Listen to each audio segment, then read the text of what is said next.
భగవద్గీత. ఈ మాట నేను చెప్పగానే డెఫినిట్‌గా మీరు ఇలా స్క్రోల్ చేసి ఈ వీడియోని నెక్స్ట్ వీడియోకెళ్ళిపోతారు. కానీ దయచేసి ఒక్క 2 నిమిషాలు మీ టైం నాకివ్వండి.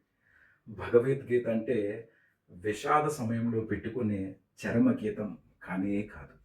భగవద్గీత అంటే హిందువులకి ఒక నిర్దేశాన్ని, మార్గదర్శకత్వాన్ని ఇచ్చే ఒక గ్రంథం, ఒక స్నేహితుడు, ఒక దైవం, ఒక గురువు.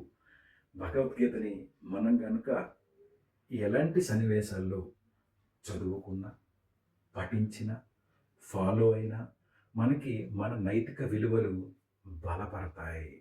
అలాగే మనకొక మార్గం సుగమం అవుతుంది.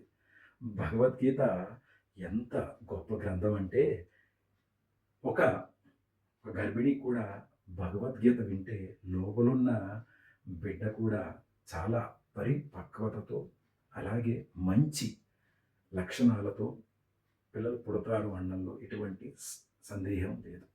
ఈ రోజుల్లో భగవద్గీత మనం విషాదగీతమో లేకపోతే కోర్టులో చూపించే సన్నివేశంలోనో భగవద్గీత గురించి మనం తెలుసుకుంటున్నాం. దయచేసి ప్రతి హిందువు భగవద్గీతని పఠించండి. భగవద్గీతని పిల్లలకి చెప్పండి. భగవద్గీత ఇంపార్టెన్స్ తెలుసుకోండి. ప్లీజ్. భగవద్గీత జ్ఞాన సముద్రం. ఆ జ్ఞానంతో మనం మన జీవితాన్ని సక్రమ మార్గంలో నైతిక విలువలతో పెంపొందించుకుందాం. మన తోటి వాళ్ళతో మనం ఎలా మెలగాలి, సమన్వయంగా ఉండాలి, అది కూడా చెప్పేదే మన భగవద్గీత.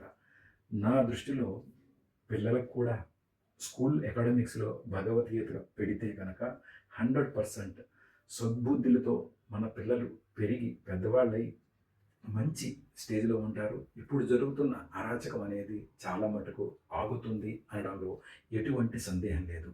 భగవద్గీత చదవండి, అందరి చేత చదివించండి. Thank you. జై శ్రీరామ్.